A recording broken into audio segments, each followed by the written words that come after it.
கண்டிப்பா திருமணமானவங்களுக்கு ஏதோ ஒரு வகையில சிக்கல் வரப்போகுது. அது நமக்கு இவ்ளோ முன்னாடியே வந்து தெரியுது அப்படிங்கும்போது, தேவையில்லாத ஒரு வாக்குவாதங்கள் வந்து கொண்டு வர்றது, தேவையில்லாம ஒரு ஆர்குமென்ட் வந்து உருவாகுறதுக்கு நம்மளே காரணமா இருக்கிறது. இது எல்லாத்தையுமே வந்து தவிர்த்துருங்க.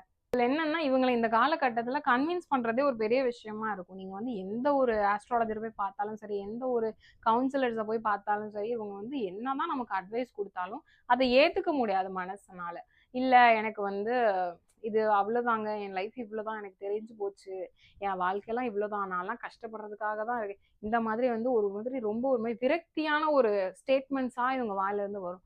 அதனால எது மேலயுமே வந்து ஒரு பற்றே இல்ல அப்படின்ற மாதிரியான ஒரு சூழ்நிலையில இந்த சிம்மராசிக்காரங்க ஆரம்பத்துல இருந்தே அவங்க அப்படிதான் இருப்பாங்க மேக்ஸிமம் பேரு.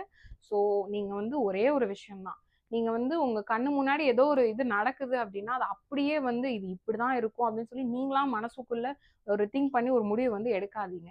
உண்மையாவே வந்து இதுல என்ன இருக்கு? இதுக்கு பின்னாடி என்ன இருக்கு? நீங்க வேலை பார்க்குற இடத்துலயா இருக்கும். உங்களுக்கு வந்து ப்ரமோஷன் குடுக்கேன்னு சொன்னாங்கல்ல, குடுக்க மாட்டாங்க பாருங்க. அது வேற யாருக்கோ தான் போக போகுது. இந்த மாரிலாம் வந்து உங்க கூட வேலை பார்க்குறவங்க உங்கள ஏத்தி விடுவாங்க. அத நம்பிட்டு போய் மேனேஜ்மென்ட்ல சண்டை போடுறது அதெல்லாம் கண்டிப்பா பண்ணவே பண்ணாதீங்க. ஸோ யோசிச்சு உண்மையிலேயே வந்து இது இப்படிதான் நடக்குதா? அப்படிங்கிறதெல்லாம் பார்த்துட்டதுக்கு அப்புறமா வந்து டிசிஷன் எடுங்க. யார்கிட்டயும் பேசக்கூடியத ரொம்ப பார்த்து பார்த்து கவனமா பேசுங்க அப்படிங்கிறத உங்களுக்கு நான் சொல்லக்கூடியது. மொத்தத்துல நீங்க வந்து நிதானமா செயல்பட்டீங்க அப்படின்னாலே உங்களுக்கு வந்து நிச்சயமா இந்த காலகட்டம்ங்கிறது பெரிய அளவு பிரச்சனைகள குடுக்காது. என்னன்னா, நீங்க அமைதியா இருக்கணும். ஒரு மாரி உங்களோட ஓம் சாந்தி அப்படின்ற மாதிரி ரொம்ப அமைதியா நீங்க வந்து இருக்கிறது. முடிஞ்சா மெடிடேஷன்லாம் வந்து பண்ண ஆரம்பிச்சுருங்க. பிரேயர் பண்ண ஆரம்பிங்க. ஏதாவது ஒரு வகையில உங்க மனச எப்படி அமைதியா வச்சுக்கணும் அப்படிங்கிறத மட்டும் முயற்சி பண்ணீங்கனாலே போதும்.